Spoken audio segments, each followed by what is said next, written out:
All right, everybody, welcome back to another episode of the Define Success Podcast. I'm your host, Matt Lupi. This is the first time in a very long time I've done a solo episode, but I wanted to do more Q&A content for you guys, answering your questions as someone who's been posted on social media, coach, podcaster. I get a lot of questions in my inbox occasionally from stuff that I post or just different things going on in the world. And I love that interaction, that feedback, giving you guys what my take is on things. So I wanted to host a space here where we answer some questions. Today I have 9 that I'm going to go through, and we'll see if this is something we're going to do more long term. So definitely let me know what you think. And if you submitted a question, I greatly appreciate you. But we're going to take a little bit of a break this week from the interviews. If you have not caught up on episodes the past 2 to 3 months, we've had some killer interviews out there, people doing amazing things, crazy stories. So make sure you check those out after this episode. Today is going to be all about a Q&A. So without further ado, we're going to jump straight into it. So the first question I got, and we're just going to read these in order that they came in. So again, if you submitted one, thank you very much for the engagement. I'll do my best to give you my full and complete answer. Number 1, what is one food everyone should eat most often? So I'm not a nutritionist, I'm not a nutrition coach. However, I've done a lot of research and trial and error myself around nutrition, what works for me, what is most efficient. And I follow a lot of people that I respect, and I learn a lot through what their techniques and research is. And I would say, hands down, the one food everyone should eat more of is red meat. I know it's kind of a category, so you could put that under steak, ground beef, etc. But the micronutrients in red meat are second to none. You can get more micronutrients in a serving size of ground beef or steak that you can get in like spinach or these superfoods that are supposed to be super healthy and nutrient packed. Red meat just kind of puts them to shame. You can get a super clean cut of this meat, like a grass-fed steak, grass-fed ground beef, that's going to be free of all of the soy and corn and other things and hay that most cows are fed on industrial farms. And as well, you're going to get all the protein that you need for your day. It's just so packed with protein. That's the number 1 macronutrient that I focus on. So if you're not eating red meat, you should be doing it very consistently, and your body, your physique, your health will change for the better. So steak, ground beef, that's my answer for number 1. Number 2, if we could remove one thing from our diet, what should it be? This is a good question. Personally, I've eliminated a lot from my diet in the past 1 to 2 years. Not like completely, I'll never touch it because I'm human. Sometimes I'll grab a piece of candy or the cereal box or whatever, and I know it's not good for me. But there's a few things that I'm like, I really don't want to ever consume this. And it's like 1% of the time I'm ever consuming it. There's a few things that come to mind. I would think, and I got a lot of this from my buddy Harry, I interviewed on the podcast several weeks ago. I asked him, what are 5 things you would never eat? And he's like, I'll give you 3 that are very simple, and the research is clear why. Cereal, soda, candy. I think that's a great list right there. I think if you're eliminating that 99% of the time, you're going to be so much healthier. You're going to eliminate so many processed ingredients, so much added sugar, food dyes, high fructose corn syrup. That's just not good for you. So I would say those would be a good place to start. My take on it, if I were to remove one thing for like all of society, are industrial seed oils. What does that mean? I know a lot of people see online today, seed oils, what is it? What are they? Why are they bad for us? So a seed oil is canola oil, sunflower oil, vegetable oil, grapeseed oil, the soybean oil, the list goes on and on. Basically, the general rule of thumb, if it's not like avocado oil, coconut oil, it's probably not good for you. So I would just do a Google search, like what are seed oils? And then you can kind of look at your food labels and see, am I consuming them? Are they in my daily meals? The reason I would eliminate this is because seed oils were not a thing a long time ago. Even McDonald's now cooks all their food in industrial seed oils because it's cheaper for them. Also, it's less healthy for the consumer, and it's a trap for people. Different topic for a different day. But even McDonald's used to use beef tallow for their food. They would cook their fries in beef tallow, which is the best way, the healthiest way to cook potatoes to make a potato fry. They've since gone away from that.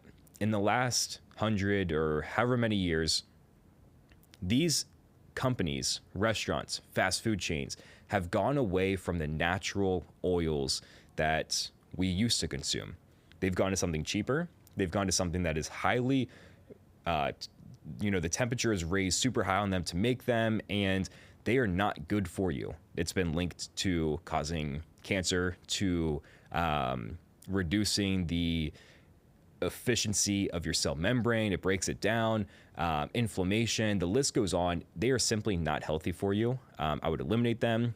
If you see pictures of what society looks like in America 100 years ago, everybody looks healthy. Everybody looks younger than they are. Everybody looks fit, skinny. Now, the obesity rate is at an all-time high in this country. People don't look healthy. They don't look happy. They don't look like their age. They all look older. I would say a large reason for that is because of the use of industrial seed oils. If you look at different countries that don't use seed oils the amount that we do, they're healthier. I mean, you hear people that go to like Europe for 2 weeks and they actually lose weight. It's bizarre to me, but it's actually very clear why. They're using very clean ingredients. They're not baiting you into these highly industrialized oils that they cook things into. I know I'm kind of ranting here and going on for a little bit longer, but I would eliminate seed oils from my diet. If you're cooking at home, use grass-fed butter, ghee, olive oil, coconut oil, beef tallow. Those are like the main 5 that I would ever use. And if you're going out, you can always research or ask someone, hey, what are you cooking? But if you don't want to be that guy, I'm not always that guy sometimes, you can just put up with it, but reduce the amount of time that you eat out. Instead of going 3 times a week, maybe it's once every 2 weeks, and you're sacrificing consuming those seed oils for a little bit, but it's not your crutch all the time. Number 3, is there a best time to wake up or go to sleep? This is a good question. I personally don't think there is a correct answer for this. I don't think anybody really has the proper answer. And I know there's going to be people out there that say like, you need to wake up at 4 a.m. You need to wake up at 5 a.m. I've tried that before. I've also tried waking up at 7. I've tried waking up at 8. For me, there's no best time to wake up or go to sleep. For me, it's the quality and quantity of sleep that you get. So for me, I operate best at 8 to 8.5 hours of sleep. It's rare that I get that consistently. I need to get better at it. But if I operate best at, let's say, 8 hours, if I go to bed at 10, I wake up at 6. I could also go to bed at midnight and wake up at 8. I could also go to bed at 8 p.m. and wake up at 4 a.m. So the timing of it doesn't really matter, in my opinion. What really matters is, are you getting the amount of sleep that you require? And you probably know this because you've probably slept in on a weekend for maybe it's 8.5 hours and you feel like you have so much energy. Or maybe you've had a early morning one Wednesday last week and you only got 4 hours of sleep and you feel like shit. So like, okay, probably I need to lean more towards that 8 hours of sleep. That's what I would first do some self-discovery on. What is the best amount of sleep for you? And furthermore, what fits your schedule the best? Do you have kids that are staying up a little bit later and you can only get to bed at 10, 11? Do you have an early job that you have to wake up at 5 in the morning every day for and you have to be there at 6? Okay, adjust it to your schedule.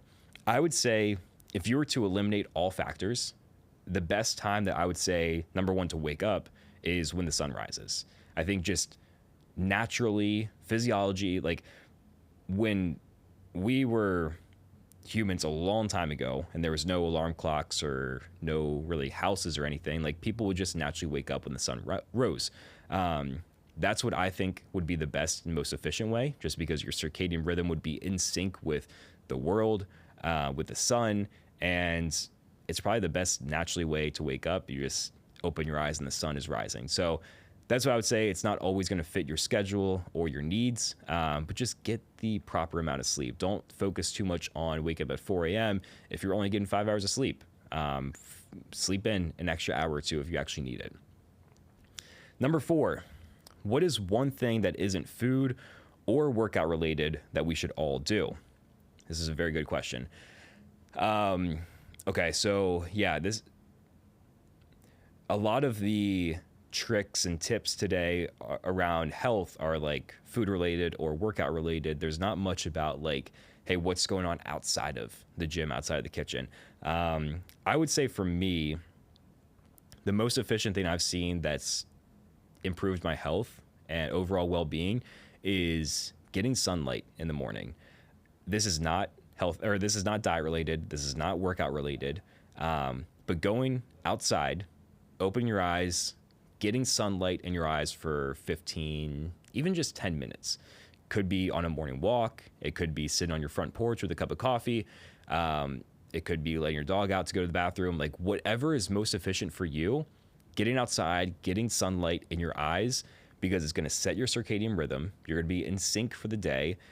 Another trick that I found is I don't wear sunglasses anymore because the most vitamin D you can consume from the sun is through your eyes. And secondly, is through your skin. So if you are blocking sunlight from your eyes with sunglasses, you're blocking the amount of vitamin D that you can consume. Vitamin D is essential for our overall health, well-being, happiness. And when you're deficient, you're a much different person. Hence why we have the flu season in the winter, because everybody's hunkered down, they're getting sick, they're depressed. That's a different conversation. But I go outside every day. And part of the reason I do this every day now is because I'm doing 75 hard. 75 hard is a challenge. You can look up the different requirements, but one thing is to work out outside every day for 45 minutes. Most of the time I'm going on an outdoor walk and I go outside and no sunglasses. I'm getting that sunlight in my eyes. Most often I'm doing this right after I wake up. So I'm waking up, the sun is rising, I'm getting outside, I'm getting the first wave of sunlight in my eyes when it is rising.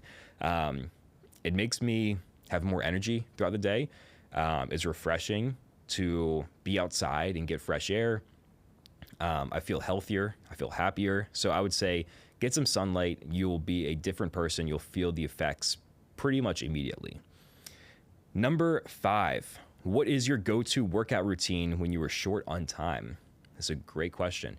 I feel like I've been saying that about every question, but these are really good. So again, I appreciate all you guys for submitting these. But yeah, sometimes you're in a time crunch. Sometimes you don't have 3 hours to spend in the gym, or, whatever you want. So there's going to be times where, let's say you have 30 minutes, 40 minutes, you got to get in, you got to be quick with the workout, but you want to be efficient. I personally, when I'm stuck in these situations, I will do sort of like a circuit workout. Number 1, you don't need to warm up much for them. So like when I lift and I lift heavy, I normally warm up for like 10, 15 minutes. That's a huge chunk of the workout. If I only have 45 minutes to spend in the gym and I warm up for 15, I have 30 minutes left to lift. It's not very efficient.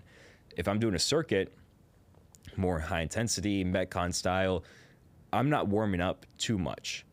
So those 30 to 45 minutes in the gym, I'm actually spending that exercising.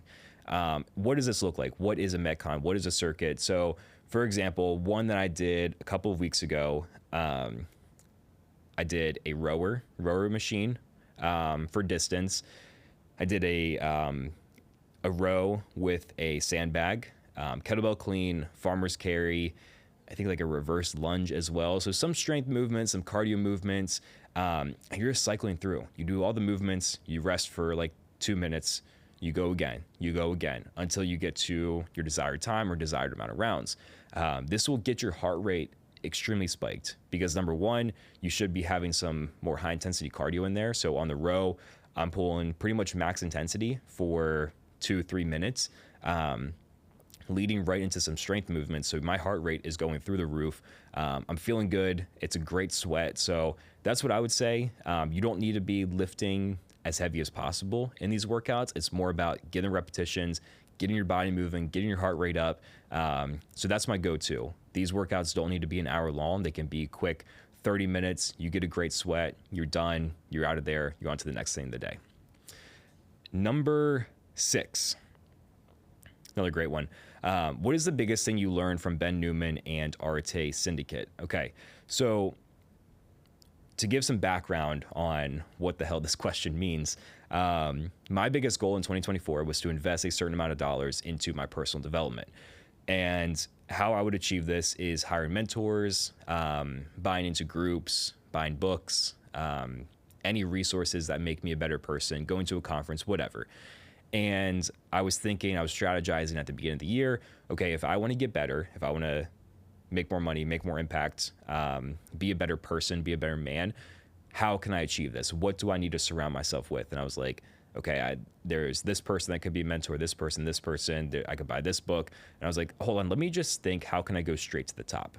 How can I go straight to the most influential people that I view as influential, and how can I access them? So number one of the first things I did was I signed up for a group called Coach to Coaches by Ben Newman. Ben Newman is a top 5 performance coach in the world. He works with athletes, businesses, entrepreneurs, whatever, anyone who wants to level up mentally. He's not a personal trainer. He's not a fitness coach. He is a mental performance coach. So I bought into his group, and the group was all about coaching coaches. So Ben is a great coach. He's one of the best in the world. And he coached a group of us, either current coaches or aspiring coaches, on how you could be a better speaker, coach, make a bigger impact, etc. So that's the backstory on Ben. Arte Syndicate. Arte is a group led by a man named Andy Frisella and a man named Ed Milet. Andy Frisella, founder of 75 Hard, founder of First Form, one of the biggest podcasts in the world, doing huge things. Ed Milet, again, on the top 5 performance coach list in the world. He's ran businesses, top podcast, doing big things. These are people I've listened to for years, and I was like, I'm going to apply to be in this group. I got approved, and it was a no-brainer to invest the proper money to do so. So I had these 2 groups going. I had a few other things going, but those were the biggest impacts for me. Ben Newman, Coach to Coaches. The biggest thing I learned from Ben was, and this comes from when I first met him. I met him in person at the gym that I work at. We were doing a workout class, and I was like, okay, I know this guy. He doesn't know me yet, but I want to get as close to him as possible. So I'm working out next to Ben. And after the fact, I pull him aside. We chat for a little bit. And I said to him, like, hey, Ben, I've been following for years. We've gone back and forth on Instagram a little bit. Here are my goals. Here's what I want to do. I feel stuck in this way. What is your advice? I just kind of dumped on him. I was like, hey, man, like, I trust you. I look up to you. Can you please give me some advice? And he said, the number one thing I'll tell you, and I'll never forget this, he said, be the example. Be the example. Looks me in the eyes and says that. And I'm thinking, okay, explain. What do you mean? How can I be the example? And he's like, number one, you're doing a good job. You've already showed up for this workout. You look the part. You look like you have some muscle mass. You look like you're in good shape. You're showing up for yourself. You're listening to podcasts. You're doing these things. Keep being the example. He's like, you are never going to instruct someone properly and coach someone properly if you were not setting the standard yourself. And he used the example because we were in a gym. He said, have you ever seen an overweight trainer? I said, yes, all the time. That's probably the biggest reason I never wanted to get into the training space, was because I've seen overweight trainers. I was like, people are just kind of fakers. I'm not going to be one of them. Fast forward, I'm a trainer, different story. Anyways, he said, have you ever seen an overweight trainer? I said, yes, I have. And he said, how do you expect them to make an impact on people when they don't live to the level of standard that they want their clients to? I was like, boom, simple enough. It sounds so simple, but we forget that. We forget that in order to make a big impact, we need to first live that disciplined, high level of standard life. And if we don't, how are we going to make an impact on people around us? Ben did a great job, not only in that personal conversation with myself, but also throughout the entire coaching of, what are you doing to hold the standard? Are you being the example? Are you showing up for yourself to show up for others? He would ingrain that in us every single week. No matter what was talked about, it would always come back to, be the example. Be the example.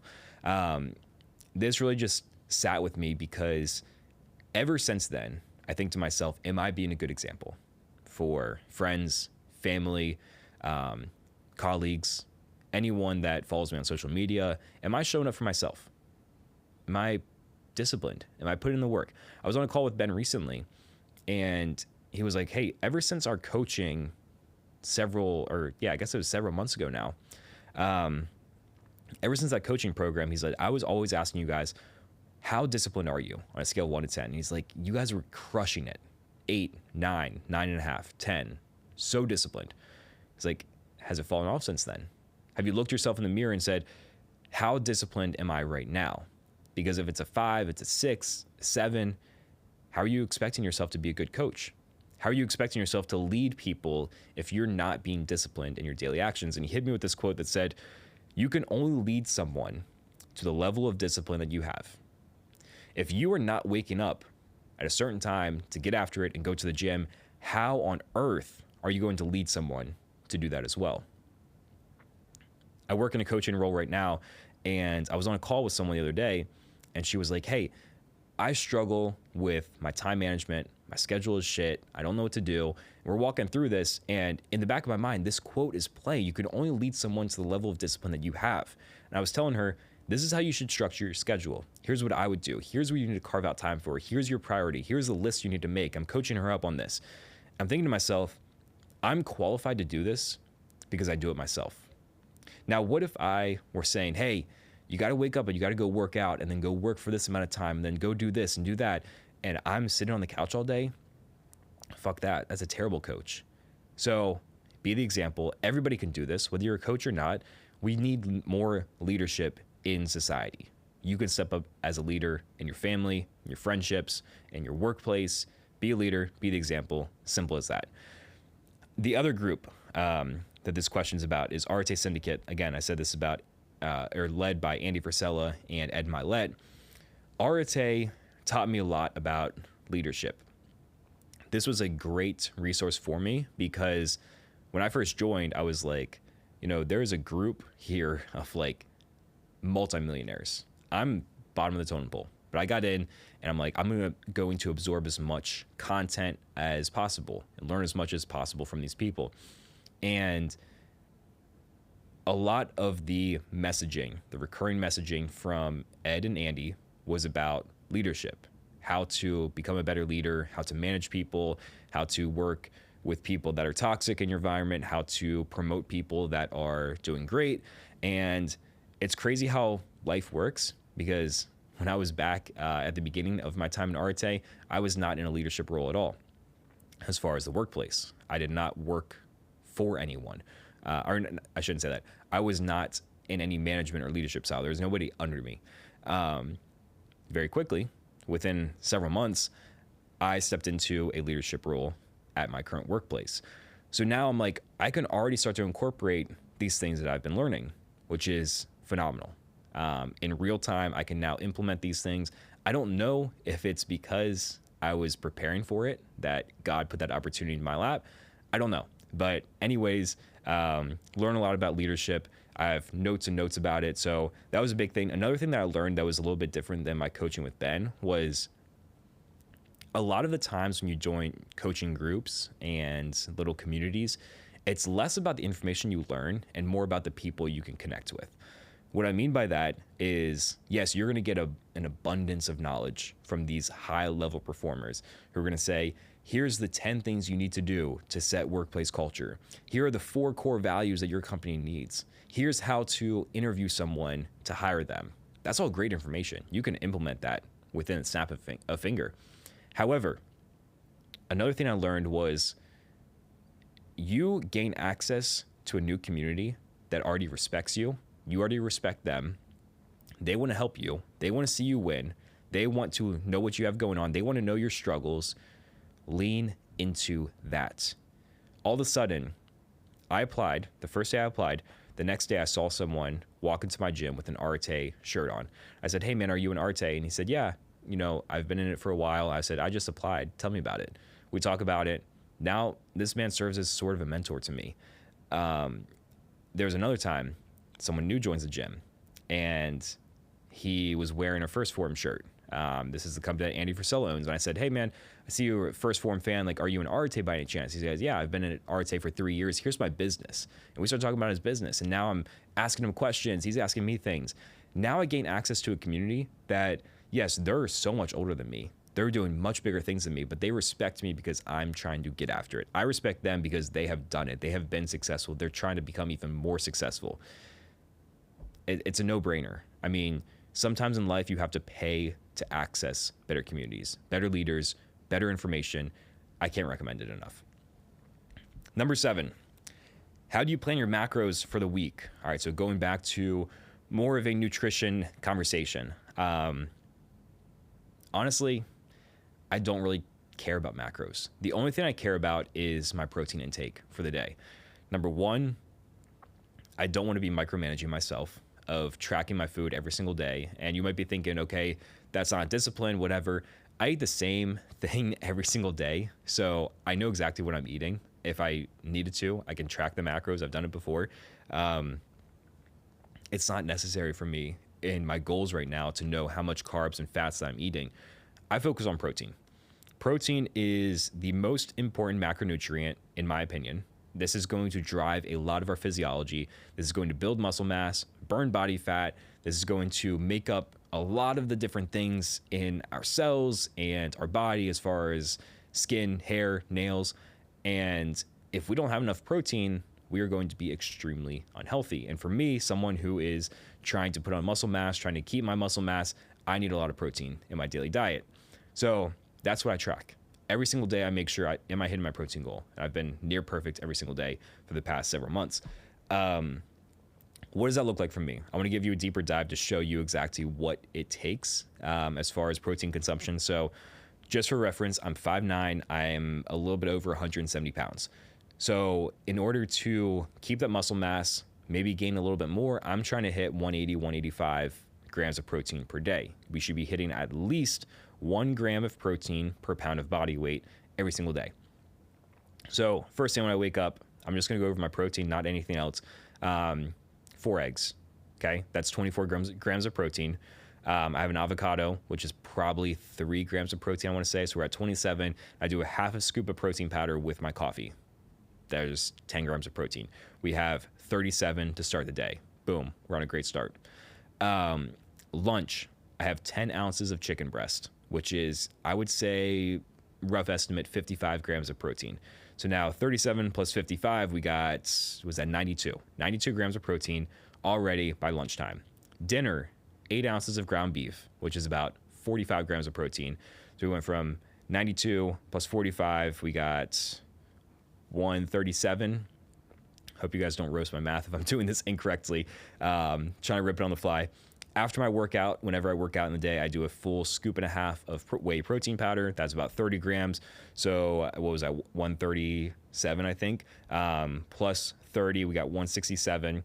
Every night, I will do a bowl of Greek yogurt. The Greek yogurt I use has 19 grams of protein per serving. I use a little bit more than a serving, so let's call it 25 grams of protein. We're at, let's say, 160 something. Plus 25, we're at 185. In some meal, I add an ounce of raw cheddar cheese. That's about 8 grams of protein. So we're inching near 190 at this point. I always put collagen in my Greek yogurt at night. I don't count this towards my protein intake. I know it is protein, but it's a different kind of protein. It's not going to be the same building muscle as a whey protein or an animal-based protein. So I don't count that, but I'm pushing 180, 190, 200 grams of protein per day. Simple as that. And that's what it takes. If you want that amount of protein, that's kind of what you should be eating and consuming on a daily basis.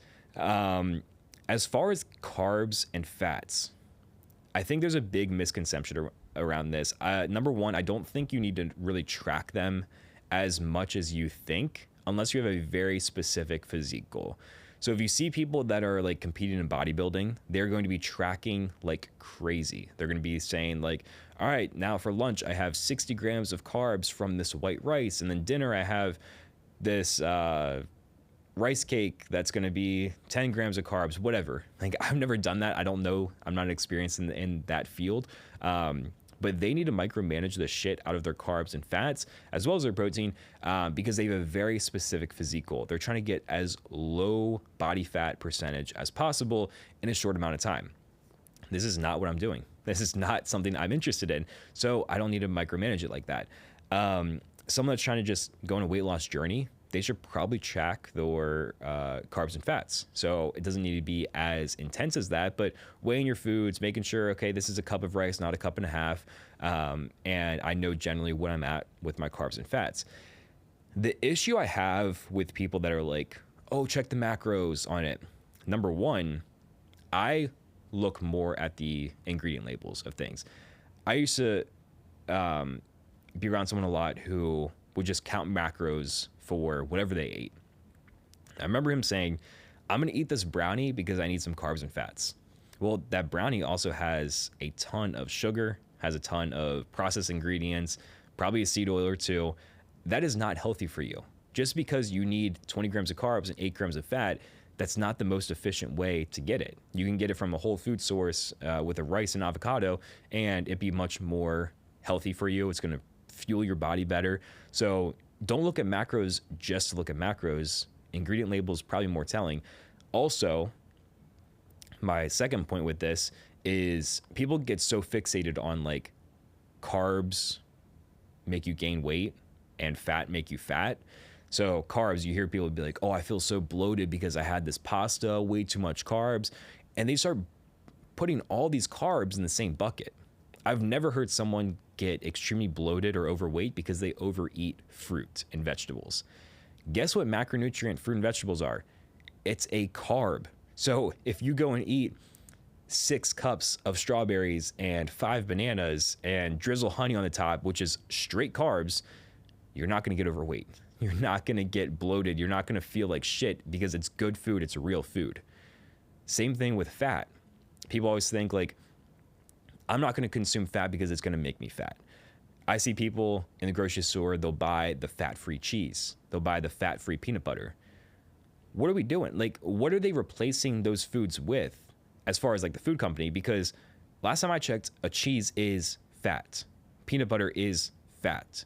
So now you're just eating a entirely ultra processed food just to eliminate what the fat content is. You're introducing yourself to so many chemicals and processed ingredients just because it gives you the peace of mind of, oh, I'm not consuming fat. Butter, avocado, any cooking oil, really, eggs, these are all filled with extremely healthy fats that are essential for your body. They are great for building a better physique because your body's gonna, use it properly.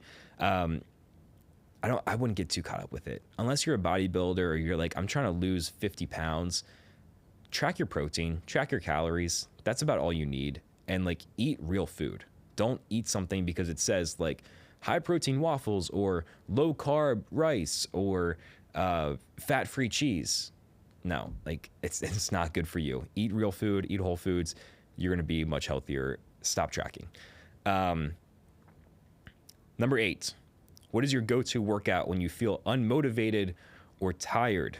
Man, I would be ignorant to say that this has never happened to me. I think it happens more than you would imagine, where I feel unmotivated, I feel tired, and it sucks. It's a terrible feeling driving to the gym and feeling like I don't want to do this, or feeling like when you go to the gym, you have to drink pre-workout to get yourself going. Like, I hate that feeling. I want to step in and be like, boom, I'm excited, I'm ready to go. It's not always the case. So I've been there. I appreciate this question because I'm speaking from experience here. When I feel unmotivated and tired, number one, I try to get it done as quickly as possible. So if I wake up, if I want to go to the gym first in the morning, I'm not delaying by watching TikTok or folding laundry or doing other things that aren't going to move the needle. What is going to move the needle for me the most is go to the gym and get it done. Knock it off my to-do list. Stop avoiding it. So first off, go to the gym. Just schedule it, get it done. When you are there, what I do that helps me when I'm unmotivated or tired, I just need my body to move. I need to feel some blood flow and feel a little pump, whatever. So what does that look like for me? Sometimes I'll walk on the treadmill. Sometimes I'll hop on the bike for a little bit to get a good sweat. Sometimes I'll throw around a kettlebell, do some cleans or a Turkish get up or kettlebell swings, different things that are just functional full body movements. Sometimes I might do some core movements, anything. Like anything that makes me feel like I'm having fun and moves my body in a unique way, I'll start my workout with that. Because I'll tell you what, today after I record this, I'm going to be deadlifting. And I deadlift pretty heavy on Tuesdays. Right now, in my mind, if I think about deadlifting, I'm like, okay, today 425 pounds is going to be on the bar. I'm going to have to do it for 6 reps. I am not excited for that at all. Like, I think about the end goal of that. I'm like, I feel like I'm sitting, I'm talking right now. Am I well rested? Am I warmed up yet? Like, all these things in my mind, like, I'm not ready to prepare physically or mentally for that deadlift. I think that's why people get so caught up in not achieving their goals, is because they look at the end result and they feel like they're so far away from it, and they're discouraged by the first step. They're discouraged by going the necessary steps to get to that goal. If you say you want to make $1 million and you know you got to do 100 phone calls to make it to your first 10,000, you probably don't want to make those phone calls. So what's a way you can get yourself in motion? What's a way you can get yourself to build some momentum? The reason that you're not hitting your goals, you're not having a good workout, or you're unmotivated or tired, is not because you don't enjoy the process. It's because you have no momentum.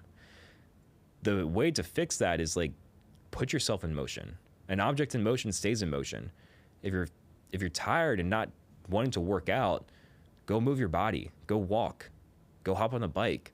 If you're scared to make a phone call, go role play in front of the mirror, go talk. I don't know, like, there's ways to build momentum. And then once you start it, it's hard to lose it. So start building some momentum. There's always going to be days where you're unmotivated or tired. Just do something, get in motion, and you will always feel better after the fact. My last question, number 9, last but not least, and this is probably my favorite question out of all of them, so we might spend a little time yapping on this. What is one lesson you're learning in this season of your life, and how are you growing from it? Okay, so first off, what season of life am I in right now? It's a great way to start. I would say the season of life that I'm in right now is a season of growth, a season of opportunity, a season of self-discovery. For the past 2 to 3 years, I've had a lot on my plate. And my favorite quote of all time is, you can't complain about having a full plate when your goal is to eat. And I've lived by that. I've packed my schedule, my plate, my responsibilities with more than probably I can handle sometimes, because I just want to be great. Simple as that. Like, there's nothing more that I'm afraid of than being average. And I think to combat that, I just try to work harder. I try to do more. I try to make more people happy. It's a good and a bad thing. Number one, it's good because I'm always moving. I'm trying to always make progress. I'm making connections, find new opportunities. And number two, it's a bad thing because I get run down. I get tired. I get fatigued. I get overwhelmed with things. It happens. It happens all the time. Like right now, for example, like, I'm a personal trainer. I'm a coach building an online business. I'm still in school. I'm finished up a master's degree right now. I'm also an assistant manager at the most beautiful gym I've ever seen in my life. I work for a sports agency, and I'm helping build a fitness technology company. There's more to count than fingers on one hand. We have the same time of the day. Like, I don't have any more time than you. And it's not that I'm better than anyone, because maybe it's my downfall of putting more on my plate. Because on top of that, I'm still trying to have fun. I forgot, I'm running this podcast. There's another role. I still have good relationships with friends and family. Like, I travel a little bit. Like, I'm doing a lot. And this season of my life, I would say, stems from ever since I graduated college in 2022. So the past, like, 3 years, I've had a lot on my plate. And it's stayed that way. Like, it hasn't been really any more than this, but it also hasn't been much less. So what have I learned from it? Or what am I learning right now? Number one, it's okay to say no. And it's honestly, like, a really good skill to have, to say no to people, things, opportunities, because you have to prioritize. If you have a lot on your plate, you can't say yes to everything. You're going to get extremely burnt out. You're going to forget things, and nothing's going to get done. So it's okay to say no. It's okay to say, I don't have time for that. This is not important to me. Sorry. Number one. Another thing I'm learning is, like, I'm probably doing too much. I'm probably having too much going on right now that, like, when I feel stressed, okay, yeah, it makes sense. I have a million different roles. Like, I was with one of my friends over the summer. visiting him, and he was like, "How many jobs do you have now?" And it's like, it's funny, like it's a joke, and in my mind, I'm like, yeah, that's funny, but also like, shit, yeah, he's kind of right. Like, how am I going to be great at one or two things if I have 7 things going on? So I think what I'm learning right now is like, number one, should I specialize in something? Should I really niche down and be like, hey, here's the 2 or 3 things or 1 or 2 things that I'm going to become extremely good at, and that's all I'm going to focus on? Or maybe the 7, 8 things that I listed, whatever it was that I'm doing, maybe they're all important to me, and they all are. Maybe there's a better way to be more efficient, and maybe there's a way I can outsource work, or I can hire a team and build something even bigger.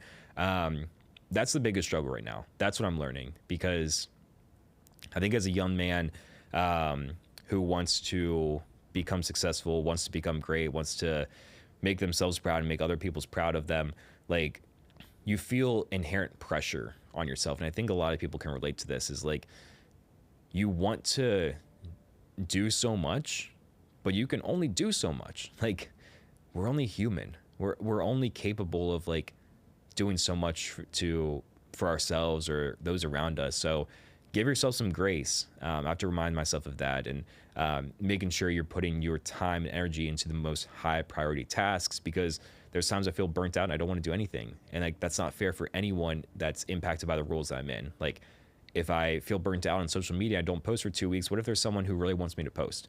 I almost wasn't going to record a podcast today. What if there's someone who's been listening every single week and was like, I really want to hear Matt on Wednesday? Fuck, like, what if I missed that?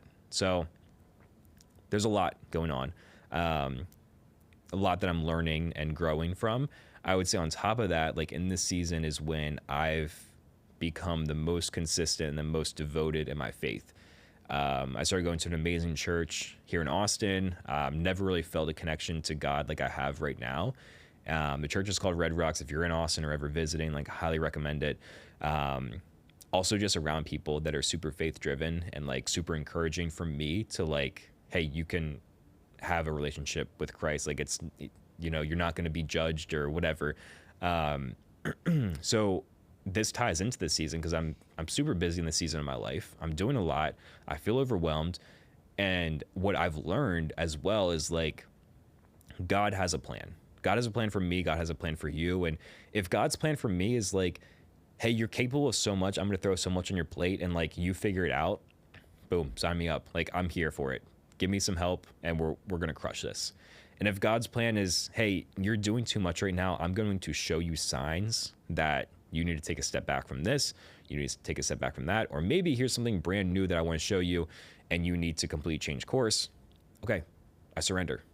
Like, I will listen. I'm all ears. So I think it's like surrendering to God's plan, whatever your faith is, whether you're into it or not, whatever. But I think there's a lot of power in just like surrendering and saying, there is a plan for me. Maybe I don't understand it right now. Maybe I don't know what direction I'm going to head in, but like, I surrender. I know that things are going to work out the way they're supposed to work out. On top of that, just like prayer. Listen to yourself. Listen to any messages you get. Ask for clarity. Ask for grace. Ask for strength, for energy, for confidence. Because when you're doing a lot, like I said, I'm only human. I can only do things that I'm capable of doing. So I don't think there's any better way to get help than asking for the man that can do all things.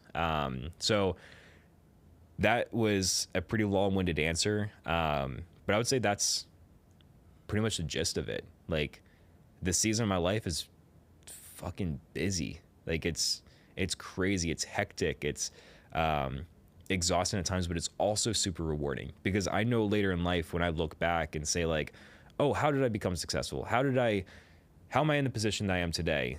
Well, it's because of the things I was doing. It's the people that I was meeting. It's the opportunities I was taking. It's the things I was consuming and learning when I was 23 years old. Like, not many people can say they put in that much work when they were younger. So I'm going to try to get after it. And if I lose some sleep, if I get stressed because of it, so be it. It's all going to pan out. So use that as encouragement if you're in the same boat, or if you feel like you can be doing more, let's chat. You know, I'm happy to help. But that's about it for this episode. Those were 9 questions. I want to start doing more of these, so be on the lookout. I posted a question box on my Instagram, so if you're not following me, it is Matt_Loopy on Instagram. That's probably where I'll be hosting most of the questionnaires if you want to submit questions for this podcast. But for everyone that submitted, the several people that did, I greatly appreciate you. There were also some wild questions in there, so for those of you, you know who you are. We're not going to touch on those in public, but thanks again for your input. But yeah, that's about it. I appreciate you guys for listening. If you are not subscribed to this podcast, go on Apple Podcasts, Spotify, YouTube, wherever you are listening or watching right now. Please hit subscribe. It helps this podcast a ton. And 80% of podcast growth is still through word of mouth or personal sharing. So if this impacted you in any way, or any previous interview impacted you in any way, I would greatly appreciate if you send this to someone that you know, love, think that they could benefit from it. And let's get better together. I appreciate all your support, and I'll see you next time.